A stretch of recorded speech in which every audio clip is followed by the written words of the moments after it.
이 작가야, 궁금하다. 이 작가야, 문자 줄게. 질문다오. 여러분은 지금 웃으며 정보를 입수하고 편안하게 참여하는 이동형의 뉴스 정면 승부와 함께하고 있습니다. 생방송에 참여하고 싶은 분들은 샵 0945, 우물정 0945번으로 단문 50원, 장문 100원의 문자 메시지를 보내주시거나 예스 앱으로는 무료로 참여할 수 있습니다. 지금 바로 보내주세요.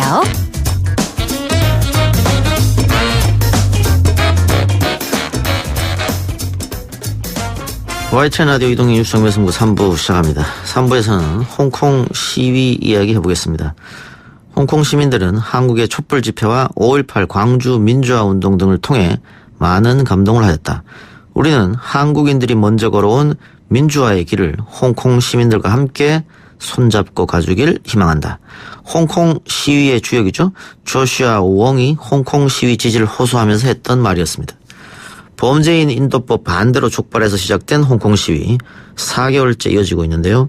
경찰과 시위대가 무력 충돌하면서 부상자도 늘고 있습니다. 홍콩 시위가 우리에게 던지는 질문은 무엇인지 이야기해봅니다. 촛불 혁명에 대해서 연구 중인 학자로 홍콩에 직접 가서 시위에도 참가한 경희대 미래문명원 임채원 교수 연결합니다. 교수님. 네, 안녕하십니까. 예. 홍콩에 언제 다녀오셨죠? 지금까지 4차례 다녀왔거든요. 예. 첫 번째는 8월 18일 날 170만 명이 빅토리아 공원에 모였을 때요. 예. 그때 갔는데, 그때는 그냥 촛불이랑 비슷한지 한번 그냥 막연하게 가보자 이런 느낌으로 갔었고요. 예. 가니까 2016년 촛불혁명이랑 거의 똑같더라고요. 그리고요, 처음 갔다 오고 나니까 그때는 한번 하루 당일치기로 갔다 오려고 했었는데, 그래서는 안 되겠다. 그러고 난 다음에는 촛불이랑 비슷하니까 좀 사람을 만나봐야 되겠다는 생각을 했었고요. 그래서 8월 30일, 9월 1일 이렇게 이틀을 걸쳐서 갔습니다. 예. 그때는 저녁 때까지 쭉 보고요. 그때 이제 지금 민진이라고 민간인권전선 그 왕익모 부의장을 만났었고요. 예. 그리고 그 다음에 9월 10일 날, 그 다음에는 그 최근에 테러를 당한 지미 샴이랑 추석 이틀 전에 인터뷰가 잡혀가지고요. 대담을 하러, 홍콩을 다시 찾아갔습니다. 그때 대단한 그 젊은 지도자를 봤었고요. 그리고 10월 5일 날 계엄이 떨어진다고 하니까 그때도 한번 그 계엄이 사실상 실시되기 전에 한번 더 봐야 되겠더라고요. 그러고 그다음 또 하나는 홍콩에 지금 민주주의를 하면서 큰 명물 중에 하나가 레논백이거든요. 예. 포스트 이스트를 붙이는 것. 타이포 지역이 유명한데요. 꼭 봐야 되겠다. 한국에도 지금 검찰개혁 촛불 집회가 있는데 그때 레논백을 한번 만들어 보면 좋겠다 이런 생각을 해가지고 그걸 보러 이렇게 총 4번을 갔었습니다. 예. 일반 시위 참가자들하고도 이야기를 좀 해보셨습니까? 네, 거기 와 있는 거기 홍콩 분들은 웬만한 분들은 영어를 다 하기 때문에요. 예. 그렇게 있는 데는 대화를 했는데 특히 젊은 학생들은 대화를 하면 우리 촛불 때 나왔던 젊은 친구들하고 거의 같습니다. 특히나 거기는 좀 20대 여성 인원분들이 많은데요. 10대들도 많고 우리나라 대학생들하고 같이 새로운 밀레니얼스 세대처럼 감각이 좀 거의 비슷한 것 같습니다. 그래서 예. 촛불이나 그쪽이랑 시위 양상도 비슷한 것 같고요. 네. 예. 아까 제가 오프닝에서 잠깐 말씀드렸습니다마는 지금 홍콩 시민들이 한국의 촛불 집회 또 5.18 광주 민주화 운동 등을 통해서 민주주의 시위 많이 배웠다. 특히 시위하면서 우리의 임을 위한 행진곡도 개사해서 부르기도 하고 한국어로 그대로 부르기도 하고 그런 장면이 연출됐는데 그 이유가 어디 있을까요? 이걸 제가 이번에 테러 당한 지미 샴이나 2시간 동안 인터뷰하면서 직접 물어봤거든요. 예. 한국 걸 많이 참고를 했느냐, 어떻게 했느냐 하니까 두 가지인데요. 개괄적으로 말씀드리면 촛불에서 큰 영향을 받은 것 같지는 않고 그 전에 한국 민주화 운동에서 큰 영향을 받았다고 합니다. 예. 그러니까 지금 그때가 지금 8월 18일 그리고 제일 많이 나왔던 게 6월 9일, 10일 이럴 때인데요. 예. 100만 명이 나오자 자기들이 교과서가 좀 필요했던 것 같습니다. 예. 교과서를 치면은 한국 촛불 집회랑 비슷하다. 그래서 촛불 집회를 좀 참고하자고 자료를 찾아봤는데 거의 찾을 수가 없었다고 합니다. 예를 들면 모금은 어떻게 하고 징용도는 어떻게 하고 조직은 어떻게 해야 되는지 이런 걸 찾아보는데 참고 자료가 없어가지고요. 자기들이 직접 했다고 그러고요. 대신에 그 사람들이 큰 감명을 받은 건 2000년대 초반에 WTO 반대 운동을 하던 한국 농민들이 홍콩에 가서 반대 시위를 할 때 한국 민주화 운동에 큰 감명을 받았다고 합니다. 홍콩은 한 20년 정도가 자기들이 민주주의의 경험 민주화 운동을 하고 있다고 하는데 그때 한국 농민 운동에서 큰 감명을 받았다고 하는 이야기를 들었습니다. 네. 지금 이번 시위를 주도하고 있는 세대를 보면 아까 교수님도 잠깐 이야기했습니다마는 젊은 층이 많은 것 같습니다. 특히 1997년생들이 많다고 하는데 그 이유가 어디 있을까요? 그 홍콩 반환을 받은 해가 1997년이거든요. 예. 그러니까 1997년 이전 세대와 이전 출생자와 이후 출생자는 홍콩에서 법적 지위가 다릅니다. 예. 그러니까 그 이전에는 그게 영국령이었기 때문에 그 사람들은 그 이전에 태어난 사람들은 영국의 지위를 일부 가지고 있거든요. 그래서 영국으로 갈 때 혹은 영연방으로 갈 때 이민이라든지 출입국 이런 게 아주 원활합니다. 대신에 97년 이후 출생자들은 중국의 중국이 관할을 할 때 이제 태어난 세대들이라 중국 중심의 법 체계를 가지고 있는 거죠. 예. 그런 법적 지위뿐만 아니라 사실은 이 사람들이 50년 뒤에 반환 이후에 새로운 사회를 결정해야 되는데 그때 이제 자기들이 50년 이후를 살아내려고 생각하면 지금 자유주의 전통을 가지고 있던 홍콩이 지금 자기들이 겪고 있는 중국식의 그 전제적인 정치에서는 적응을 못할 것 같다. 이런 게 정치적 이유가 하나 있는 것 같고요. 예. 경제적으로는 홍콩이라는 그 괜찮은 도시가 이제 중국에 편입되니까 중국에서 많은 사람들이 넘어오는 거죠. 예. 그래서 일단은 많은 사람들이 오니까 좁은 도시에 집값은 계속 폭등하고요. 예. 그래서 지금 주거 문제가 아주 심각하죠. 또 하나는 사람들이 많이 들어오니까 기존의 노동력은 계속 가격이 고정돼 있거나 떨어집니다. 예. 임금은. 그래서 지금은 어느 때보다 홍콩에서 불평등이 심해지고요. 생활이 어려워지는 것 같습니다. 그런 것들이 총체적으로 젊은 분들에게 조금 위기로 다가오지 않느냐 이런 생각이 듭니다. 지금 바꾸지 않으면 어렵다는 생각 하나와 두 번째는 중국인들이 많이 들어오면서 빈부격차가 심해지고 집값이 폭등하고 인건비는 낮아지고 그런 불평등 이런 것들이 합쳐져서 지금 젊은 세대들이 많이 동참한다 이렇게 보는 거군요. 네, 그렇습니다. 그리고 만나보니까 홍콩의 10대들은 아주 다이나믹하고요. 그 우리나라 젊은이들은 좀 많이 좀 지쳐있는 것 같은데요. 홍콩 사람들은 10대도 그렇고 30대도 그렇고 훨씬 더 우리나라 사람들보다 젊은이들도 좀 다이나믹하다 이런 인상을 받았습니다.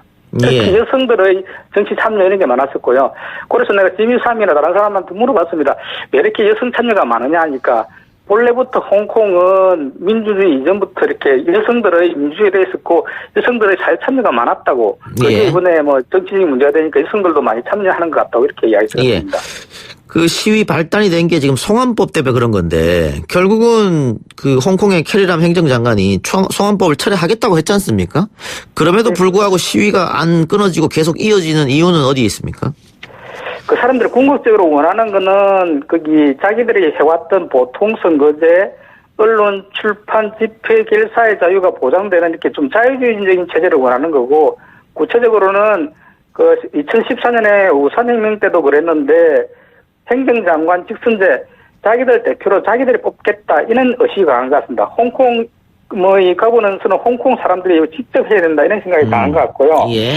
6월 19일 날 그때 6월 16일이죠. 그때 한 200만 정도 모였을 때 처음에는 5가지 요구사항을 할 때 우리가 잘 아는 것은 송환법 집회부터 있는데요. 맨 마지막이 그 캐리람 행정장관 하야로 할 것인지 아니면 그 캐리람을 넘어가지고 행정장관 직선제를 할 것인지를 논의를 했었고요. 그때 이제 민주는 한 개인의 문제가 아니고 제도의 문제다. 그렇게 직선제를 요구했던 거고요. 지금 홍콩 사람들은 직선제가 관철될 때까지 이 운동을 하겠다는 입장인 것 같습니다. 우리 87년하고 또 비슷한 상황인 것 같기도 하네요. 그렇게 보면은. 네. 자, 그런데 행정장관 직선제 요구. 중국이 수용할 가능성이 별로 안 보이는데 어떻게 보세요? 홍콩의 미래는 한 3가지 시나리오로 크게 대별될 것 같습니다. 하나는 지금 탄압을 받아가지고 시진핑이나 캐리람이 원하는 식으로 정리가 되는 방식이 있을 것 같고요. 또 하나는 지금 시민들이 요구하는 방식으로 행정장관 직선제가 더 가능한 방식이 있을 것 같고요. 세 번째는 좀 절충적인 방식이긴 하지만 캐리람의 하야 그리고 홍콩 시민들이 인정하는 인사로 시진핑 정부가 임명하는 행정장관이 뽑히는 거 이런 거 정도 같은데 적어도 지금 워낙 지금 경찰국과 탄압이 심하기 때문에 좀 타협적인 지점을 찾아가지고 저 폭력을 좀 중지시켜야 되지 않느냐. 그게 가장 큰 문제 같습니다. 예. 지금 뭐 인터넷에서도 각종 영상이 올라오고 있습니다. 너무 홍콩 경찰이 강경 진압을 하는 게 아니냐 뭐 이런 얘기도 있던데. 그래서 지금 미국 하원에서 홍콩 인권 민주주의 법안이 통과가 됐고요. 뭐 상원에서도 통과될 것이다 이런 말이 있는데 여기에 대해서 중국이 상당히 반발을 했단 말이죠. 네. 앞으로 이게 홍콩 문제가 비단 홍콩만의 문제는 아니게 돼버렸다 그런 생각도 들어요. 네, 이거는 아시아 인간 양심의 문제 같거든요. 지금 홍콩은 경찰 국가대가 국가 폭력을 행사하고요. 또 뭐 어떻게 그 갱단이 사설인데 경찰복을 입고 사람들에게 테러를 강하고 이런 상황인데 이거는 우리나라가 70년대 민주화 이전에 경험했던 것보다 훨씬 더 폭력적인 방식으로 진행되는 것 같고요. 그래서 지금 그런 방식으로 세계 시민의 참여가 필요한 것 같고 마치 말씀하신 것처럼 미국에서 홍콩 인권 민주주의법 이런 게 통과된 거는 이런 인권과 민주주의는 국경이나 어떤 국가가 독점적으로 가지는 문제가 아니고 인류 보편의 양심의 문제다 이런 관점으로 보면 좀 달려 보일 것 같습니다. 그래서 중국이 너무 강경하게 국가주의적인 방식으로 뭐 붕괴라는 표현을 쓰고 이러든지 그런데요. 자기 스스로를 좀 돌아보면 좋을 것 같습니다. 예. 옆에서 중국을 계속 주시하고 있는데요. 만약에 홍콩이 저렇게 탄압받으면 그 주변에 있는 대만, 한국, 다른 나라들도 중국에 대해서 아주 낮은 평가를 할 것 같거든요. 그래서 예. 좀 중국이 좀 그런 걸 고려하면 좋겠다는 생각이 듭니다. 예. 근데 지금 뭐 미국과 중국이 무역협상 중이고 뭐 휴전 상태가 오렇습니다만은 이게 미중 무역협상이랑 이 홍콩 사태와는 전혀 별개의 문제지만 중국이 지금까지 했던 그런 패턴을 봤을 때는 이거하고 연계시켜라고 하지 않겠느냐 뭐 그런 생각도 듭니다.